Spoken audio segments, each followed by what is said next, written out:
noticia sea el resultado del partido y no los heridos en disturbios luego de un clásico es el deseo de todos para este domingo, día en que se disputará el superclásico del fútbol paraguayo.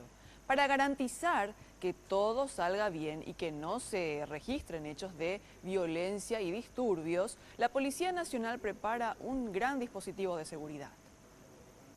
Domingo a las 18 horas. Es la cita que reúne a los hinchas de Olimpia y Cerro Porteño para ver la disputa del superclásico del fútbol paraguayo.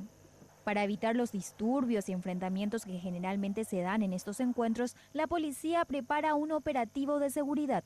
Todas las comisarías del Departamento Central, incluyendo también Cordillera, considerando la última experiencia que ocurrió de los aficionados que venían de la zona de Alto Paraná y que tuvieron lastimosamente una víctima en Itacurubí y la Cordillera, entonces se está previendo todos esos detalles.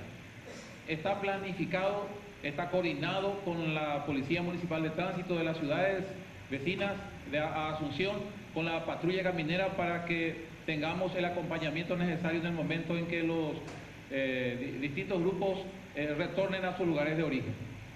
De acuerdo a lo manifestado por la Policía Nacional, los enfrentamientos casi no se dan en las inmediaciones del estadio, sino cuando los hinchas vuelven a sus hogares.